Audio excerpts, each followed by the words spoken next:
एक छोटे से गांव में रामू नाम का एक गरीब लड़का रहता था। वह बहुत मेहनती था, लेकिन उसकी किस्मत अच्छी नहीं थी। रोज सुबह उठकर वह खेतों में काम करता, लकड़ी काटता और छोटे मोटे काम करके अपना गुजारा चलाता था। एक दिन गांव के बाहर एक पुराने बरगद के पेड़ के नीचे उसे एक साधु बैठे मिले। साधु की आंखें बंद थीं और वे ध्यान में लीन थे। रामू ने साधु को प्रणाम किया और अपनी गरीबी का दुखड़ा सुनाया। साधु ने उसकी बात ध्यान से सुनी और मुस्कुराकर कहा, बेटा, मेहनत का फल हमेशा मीठा होता है। तुम निराश मत हो।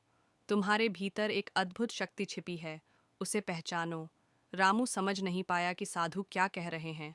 उसने पूछा, बाबा, मैं तो बस एक गरीब लड़का हूँ, मुझ में क्या शक्ति होगी? साधु ने कहा, तुम हर काम को पूरी लगन और ईमानदारी से करते हो, यही तुम्हारी शक्ति है। कभी हार मत मानो, अपने काम में ध्यान लगाओ, सफलता तुम्हारे कदम चूमेगी। रामू को साधु की बातों से प्रेरणा मिली। उसने और भी मेहनत से काम करना शुरू कर दिया। धीरे धीरे लोग उसकी मेहनत और ईमानदारी से प्रभावित होने लगे। उसे अच्छे काम मिलने लगे और उसकी आमदनी बढ़ने लगी। कुछ ही सालों में रामू एक सफल व्यक्ति बन गया। उसने गांव में एक बड़ा घर बनवाया और गरीबों की मदद करने लगा।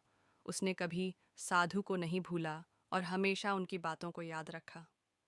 रामू ने समझ लिया था कि सच्ची शक्ति मेहनत और लगन में ही छिपी होती है।